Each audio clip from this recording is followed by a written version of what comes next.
এক অহংকারী পুলিশ ইন্সপেক্টরের ক্রোধের শিকার হল এক নিরীহ সবজি বিক্রেতা। হাত তুলল সে, কিন্তু তারপর যা ঘটল তাতে পুরো বাজারের হৃদয় থমকে গেল।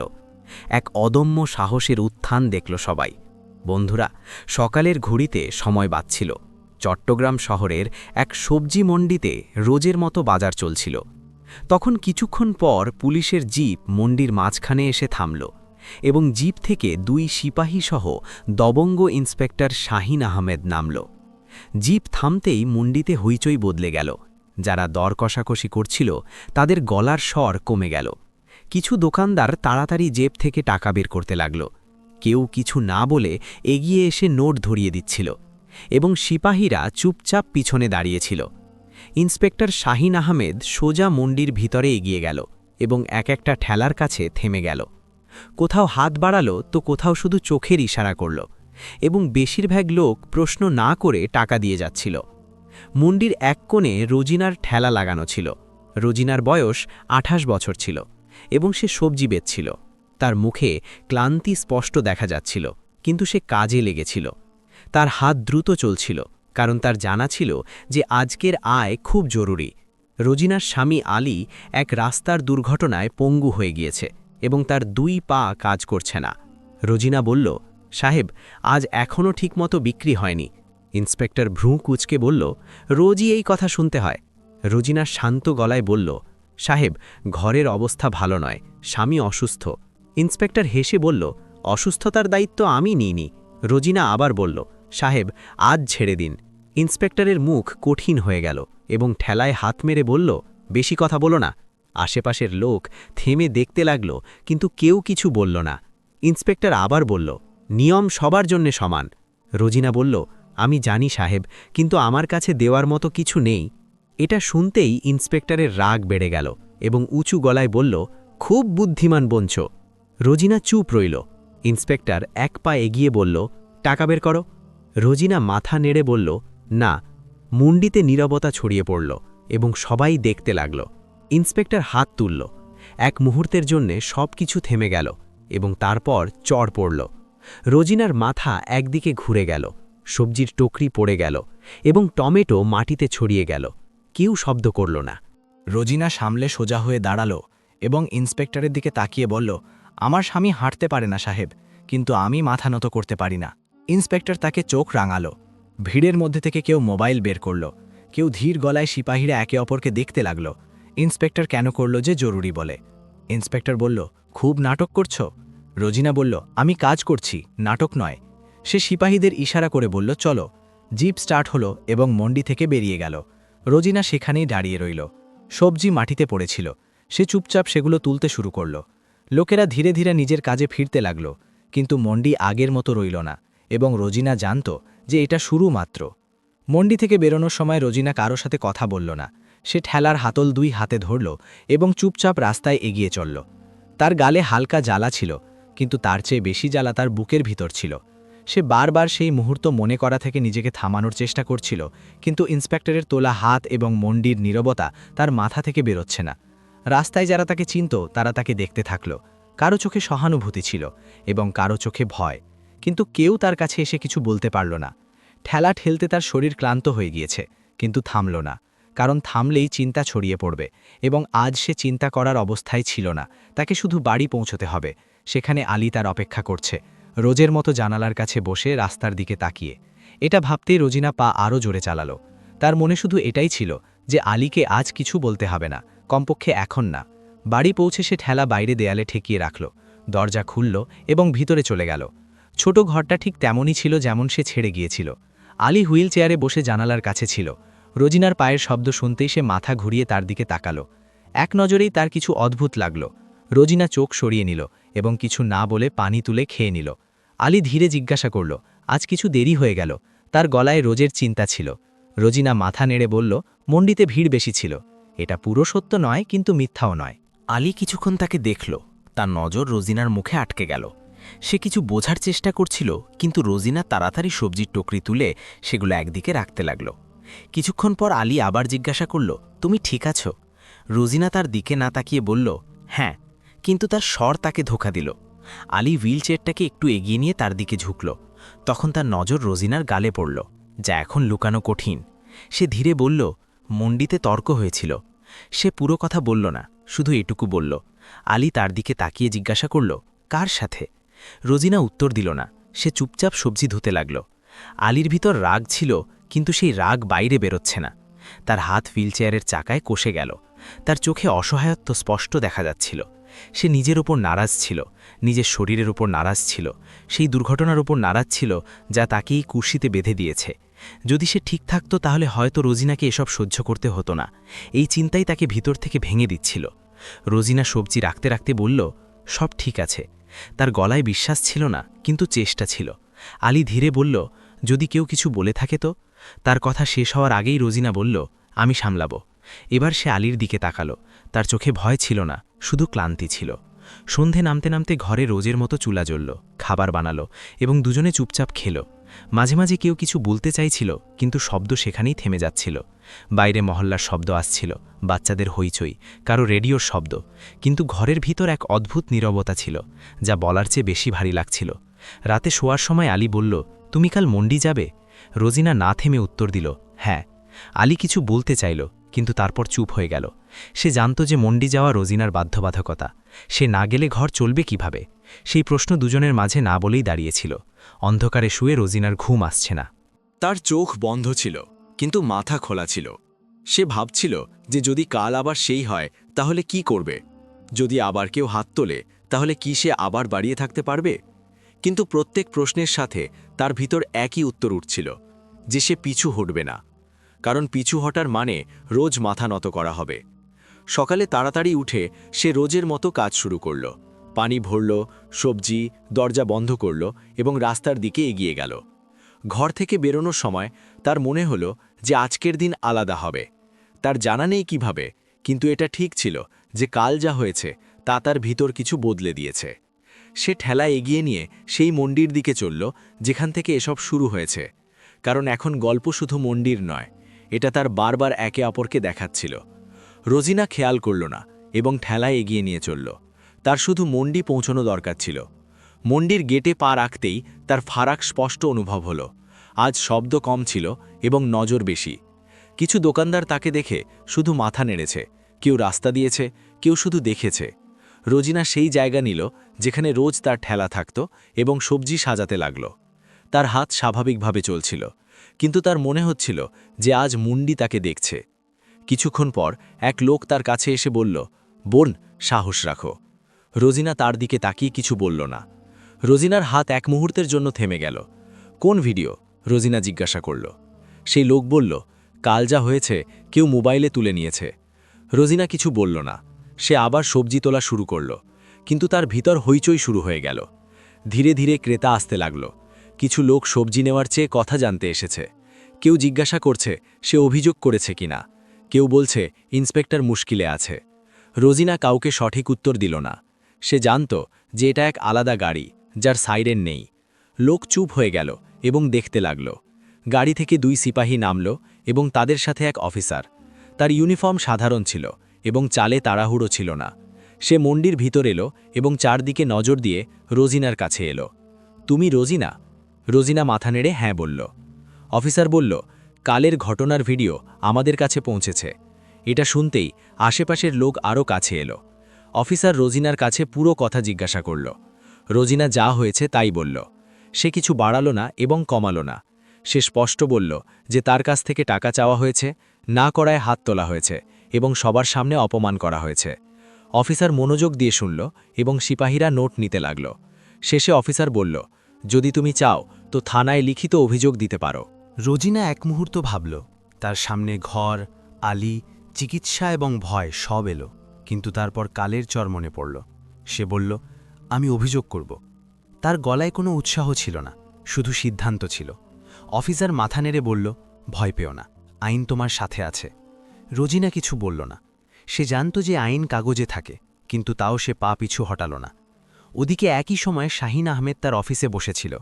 তার ফোন বারবার বাজছিল। ভিডিও ওপর পর্যন্ত পৌঁছে গিয়েছে এবং প্রশ্ন শুরু হয়ে গিয়েছে। তার প্রথমবার বোঝা হলো যে এটা রোজের মতো নয়। সে তার সিপাহীদের জিজ্ঞাসা করল, ভিডিও কে তুলেছে, কিন্তু কারো কাছে উত্তর ছিল না। সন্ধ্যা পর্যন্ত এই খবর পুরো শহরে ছড়িয়ে গেল। কিছু চ্যানেল ভিডিও চালালো, কিছু কাগজ প্রশ্ন তুলল। পুলিশ বিভাগের ভেতরও হইচই শুরু হয়ে গেল। শাহিন আহমেদকে লাইন হাজির করা হলো। এই খবরও মন্ডি পর্যন্ত পৌঁছালো। লোক একে অপরকে বলতে লাগল। সন্ধ্যায় রোজিনা যখন ঘর ফিরল, তখন আলী তার চোখে কিছু বদল দেখল। রোজিনা সব কথা তাকে বলে দিল, ভিডিও, অফিসার এবং অভিযোগ। আলী চুপচাপ শুনল। তার মুখে ভয়ও ছিল এবং গর্বেও। সে বলল, এই রাস্তা সহজ হবে না। রোজিনা উত্তর দিল, আমি জানি। রাতে দুজনে দেরি করে ঘুমালো না। বাইরে গলিতে লোক আলোচনা করছিল এবং ভিতর ঘরে ভবিষ্যতের চিন্তা ছিল। রোজিনা জানত যে এখন এই লড়াই লম্বা হবে, কিন্তু পিছু হটার রাস্তা বাকি ছিল না। পরের সকালে কাগজে ছবি ছাপা হলো, টিভিতে বিতর্ক হলো এবং সোশ্যাল মিডিয়ায় নাম চলতে লাগল। রোজিনা এসব দেখল না। সে আবার ঠেলা তুলে মুন্ডির দিকে চলল, কারণ তার জীবন এখনও সেই মুন্ডি থেকেই চলছে। মুন্ডিতে আজ পরিবেশ বদলে গিয়েছে। কেউ হপ্তা চাইতে আসেনি, কেউ ধমকাতে আসেনি, কিন্তু প্রত্যেকের নজর তার ওপর ছিল। রোজিনা ঠেলা লাগালো এবং কাজ শুরু করল। তার জানা ছিল যে এটা শুধু শুরু, আসল লড়াই এখনও বাকি। পরের কয়েকদিনে রোজিনার জীবনের গতি বদলে গেল, কিন্তু তার দৈনন্দিন কাজ বদলালো না। সে রোজের মতো সকালে উঠত, ঠেলা তৈরি করত এবং মন্ডি পৌঁছাত। ফারাক শুধু এটাই ছিল যে এখন প্রত্যেক পায়ে লোক তাকে চিনত। কেউ নামে নয়, বরং সেই মহিলার মতো যে মন্ডিতে চর খেয়েও মাথা নত করেনি। এই চেনা তাকে শক্তিও দিত এবং ভয়ও, কারণ যত নজর সাথে থাকে ততই নজরের চাপ বাড়ে। রোজিনা কিছু না জিজ্ঞাসা করে ঠেলা গুটিয়ে ঘর ফিরল। আলী তাকে যেতে দেখে তার চোখে চিন্তা স্পষ্ট ছিল। সে জিজ্ঞাসা করল, যাওয়া কি জরুরি? রোজিনা বলল যে এখন পিছু হটার কোনো মানে নেই। আলী কিছু বলল না, শুধু মাথা নেড়ে সম্মতি দিল। থানায় পরিবেশটা রোজিনা যেমন ভেবেছিল তেমন ছিল না। না কোনো ধমক, না উঁচু গলা। অফিসার তাকে বসতে বলল এবং এক কাগজ এগিয়ে দিল। এটা তার অভিযোগ। শব্দগুলো ঠিক যা সে বলেছে। রোজিনা মনোযোগ দিয়ে পড়ল এবং সই করল। শাহিন আহমেদকে নোটিশ দেওয়া হলো। তাকে তদন্তে সহযোগিতা করতে বলা হলো। এই কথা তাড়াতাড়ি ছড়িয়ে গেল। কিছু লোক খুশি ছিল, কিছু চুপ ছিল এবং কিছু নারাজ, কারণ অনেকের কাছে শাহিন আহমেদ শুধু এক ইন্সপেক্টর নয়, বরং ভয়ের নাম ছিল। এবং যখন ভয়ের ওপর প্রশ্ন ওঠে, তখন লোক অস্বস্তি বোধ করে। রোজিনার জন্য মুশকিল এখানেই শেষ হলো না। পরের দিনই তার ঘরের বাইরে এক অজানা লোক এলো এবং বলল যে মামলা মিটিয়ে নেওয়াই ভালো। সে ইশারায় বোঝানোর চেষ্টা করল যে বেশি এগোলে ঠিক নয়। রোজিনা তার কথা শুনে দরজা বন্ধ করে দিল। তার হাত কাঁপছিল, কিন্তু মাথা স্পষ্ট ছিল। সে জানত যে এই রাস্তা এমনই হয়। আলী এসব দেখে বলল যে যদি সে চায় তো অভিযোগ তুলে নিতে পারে। রোজিনা তার দিকে তাকিয়ে প্রথমবার কড়া শব্দে বলল, যদি আমি এখন থামি তো এসব আবার কারো সাথে হবে। আলী চুপ হয়ে গেল। তার কাছে কোনো উত্তর ছিল না। তদন্ত এগিয়ে চলল। সাক্ষীদের সাথে মিলতে সময় লাগে, কিন্তু প্রত্যেক বয়ানের সাথে মামলা মজবুত হচ্ছিল। এক সপ্তাহ পর খবর এলো যে শাহিন আহমেদকে সাসপেন্ড করা হয়েছে। এই খবর রোজিনা রেডিওতে শুনল। সে সবজি কাটছিল, হাত থেমে গেল। সে চেয়ারে বসে গভীর শ্বাস নিল। এটা জয় নয়, কিন্তু এক ধাপ অবশ্যই। সে আলীকে বলল, শুনেছ? আলীর চোখ ভরে গেল, কিন্তু সে কিছু বলল না। মন্ডিতে এখন অবস্থা আরও বদলে গিয়েছে। হপ্তা আদায় বন্ধ হয়েছে, কিন্তু এই বদল স্থায়ী হবে কিনা কেউ জানত না। রোজিনা তাও নিজের কাজে লেগে রইল, কারণ তার জানা ছিল যে লড়াই কোর্ট এবং কাগজে চলবে, মন্ডিতে নয়। কয়েকদিন পর রোজিনাকে কোর্টে হাজির হওয়ার তারিখ এলো। এই শব্দ তার কাছে নতুন ছিল, তারিখ, বয়ান, উকিল। কিন্তু সে ঘাবড়াল না। সে এক স্থানীয় উকিলের সাথে কথা বলল, যে স্পষ্ট বলল যে মামলা সহজ নয়, কিন্তু মজবুত। রোজিনা মাথা নেড়ে বলল, চলুক। তার সহজের আশাও ছিল না। কোর্টের প্রথম দিন সে সাধারণ কাপড়ে পৌঁছাল। আলী তার সাথে যেতে পারল না, কিন্তু তার চোখে বিশ্বাস রেখে গেল। কোর্টে শাহিন আহমেদকে দেখে রোজিনার ভিতর হইচই হল। সেই মুখ, সেই অহংকার, কিন্তু এখন ইউনিফর্ম নেই। সে প্রথমবার ছোট লাগল। রোজিনা চোখ সরাল না, সে শুধু সত্য বলল। কোর্টে বসা কিছু লোক তাকে মনোযোগ দিয়ে দেখছিল। হয়তো তাদেরও এই অনুভূতি হচ্ছিল যে এটা এক মহিলার মামলা নয়, পুরো সিস্টেমের। দিন শেষে রোজিনা ক্লান্ত ছিল, কিন্তু হালকাও, যেন কোনো বোঝা একটু কমেছে। বাইরে বেরোনোর সময় সে দেখল কিছু সাংবাদিক দাঁড়িয়ে। তারা প্রশ্ন করল। রোজিনা শুধু এটুকু বলল, আমি শুধু আমার হক চাই, এবং এগিয়ে গেল। ঘর ফিরে সে আবার যা রোজ করে তাই করল। খাবার বানালো, আলীকে খাওয়ালো এবং শুয়ে পড়ল। রাতে শোয়ার সময় রোজিনা অনুভব করল যে ভয় এখন আগের মতো নেই। সে এখনও আছে, কিন্তু তার সাথে এক বিশ্বাসও যুক্ত হয়েছে। বিশ্বাস এই যে যদি একবার সত্যের সাথে দাঁড়িয়ে যাও, তাহলে রাস্তা যত লম্বা হোক শেষ অবশ্যই হয়। এবং এই ভেবে সে চোখ বন্ধ করল, কারণ গল্প এখনও শেষ হয়নি। এটা এখন সেই মোড়ে যেখানে প্রত্যেক পা এক নতুন লড়াই নিয়ে আসে, এবং রোজিনা এর জন্য তৈরি ছিল। কোর্টের শেষ তারিখের সকালে রোজিনা ঠেলা নিল না। এটা প্রথম দিন ছিল যখন সে মন্ডি ছেড়ে অন্য জায়গায় যাওয়া বেছে নিল। সে শাড়ি ঠিক করে পরল, আলীকে ওষুধ দিল এবং তার সামনে বসে কিছুক্ষণ কথা বলল। দুজনে কম বলছিল, কারণ শব্দ এখন জরুরি লাগছিল না। এই লড়াই উভয়েরই ছিল। কোর্টে লোক ভর্তি ছিল। কেউ সত্য দেখতে এসেছে, কেউ তামাশা দেখতে এসেছে। শাহিন আহমেদও সেখানে ছিল। বিনা ইউনিফর্ম, বিনা অহংকার, তার চোখে এখন সেই পুরনো বিশ্বাস নেই, বরং অস্বস্তি। যখন দুজনের নজর মিলল, তখন রোজিনা নজর সরাল না। সে প্রথমবার অনুভব করল যে ভয়ের জায়গায় এখন শক্তি এসেছে। ভিতর কোর্টে জজ ফাইল দেখল, ভিডিও, সাক্ষীদের বয়ান এবং মেডিকেল রিপোর্ট সব সামনে রাখা হলো। প্রশ্ন করা হলো এবং উত্তর শোনা হলো। এবার রোজিনার হাত কাঁপছিল না, তার গলাও স্থির ছিল, কারণ এখন এটা শুধু তার কথা নয়। শাহিন আহমেদ দোষী সাব্যস্ত হল, সে সাজা পেল এবং বিভাগীয় কার্যভারও ঠিক হল।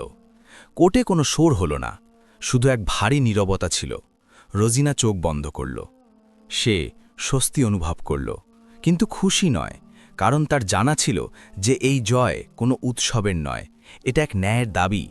সে কোনো সাহসের দাবি করল না, কাউকে দোষ দিল না, এবং তারপর সে সেখান থেকে চলে গেল, কারণ তাকে ফিরে জীবনে ফিরতে হবে। পরের দিন রোজিনা আবার মন্ডি পৌঁছাল। সেই ঠেলা, সেই জায়গা, কিন্তু পরিবেশ বদলে গিয়েছে। কোনো ভয় নেই, কোনো ফিসফিসানি নেই। লোক সোজা এসে সবজি নিচ্ছে। কেউ বলল এখন পুলিশের রবৈয়া বদলে গিয়েছে, কেউ বলল এখন হপ্তা লাগে না। রোজিনা কিছু বলল না, সে শুধু তুলাদণ্ড তুলে কাজ শুরু করল। আলী আগের থেকে আলাদা লাগছিল। তার চেহারায় বোঝা একটু হালকা। তার মনে হচ্ছিল যে হয়তো সে পুরোপুরি বেকার নয়। সে রোজিনাকে বলল যে সে কিছু না কিছু কাজ শেখার চেষ্টা করবে। রোজিনা মাথা নেড়ে হাসল। তার জন্য এটাই সবচেয়ে বড় জয়। সময় চলতে লাগল, মন্ডি চলতে লাগল, ঠেলা চলতে লাগল, কিন্তু একটা জিনিস বদলে গিয়েছে। এখন রোজিনাকে দেখে লোক মাথা নত করে না, সোজা দেখে, এবং এটাই ফারাক। সে কোনো বিপ্লব করেনি, শুধু নীরবতা ভেঙেছে। বন্ধুরা, এই গল্প আমাদের এটাই শেখায় যে অন্যায় সবসময় শক্তি দিয়ে জেতে না, অনেকবার সে আমাদের নীরবতা দিয়ে জিতে যায়। এবং যখন কোনো সাধারণ মানুষ সেই নীরবতা ভেঙে দেয়, তখন পুরো সিস্টেম অস্বস্তি বোধ করে। রোজিনা কোনো বড় পদ যায়নি, সে শুধু সম্মান চেয়েছে, এবং এটাই তাকে মজবুত করে। কারণ সাহসের মানে লড়াই নয়, কখনো কখনো সাহসের মানে শুধু অন্যায়ের সামনে দাঁড়িয়ে থাকা হয়। এখন প্রশ্ন এটাই যে যদি সেই দিন তুমি মন্ডিতে থাকতে, তাহলে তুমিও কি চুপ থাকতে? তুমিও কি নজর নামিয়ে নিতে? নাকি তুমি সেই মানুষ হতে যে সত্যকে সামনে আনে? কারণ প্রত্যেকবার কোনো রোজিনা থাকবে না যে একা দাঁড়াতে পারে। কখনো কখনো তার সাহায্যের দরকার হয়, এবং সেই সাহায্য সমাজ থেকেই আসে। তোমার মতামত কমেন্ট বক্সে অবশ্যই লিখো, এবং যদি এই গল্প তোমার হৃদয় ছুঁয়ে যায়, তোমাকে কোথাও ভিতর থেকে ভাবায়, এই গল্প শেয়ার করো, যাতে একজনকেও সাহস মিলতে পারে। চ্যানেল নূর টেলস বিডিকে সাবস্ক্রাইব করো এবং আমাদের সাথে যুক্ত থাকো, কারণ এখানে গল্প শুধু বলা হয় না, বরং সত্যের কাছে দাঁড়িয়ে বলা হয়, সেই আওয়াজের জন্য যা প্রায়ই অশ্রুত থেকে যায়। পরের গল্পে দেখা হবে। ততক্ষণ তোমার আত্মসম্মানকে জীবিত রাখো। মানবতাকে দুর্বলতা নয়, বরং তোমার সবচেয়ে বড় শক্তি বানাও, এবং যখনই কারো সাহায্য করো, তখন হৃদয়ের সাথে সাথে বুদ্ধিমত্তাও অবশ্যই রাখো।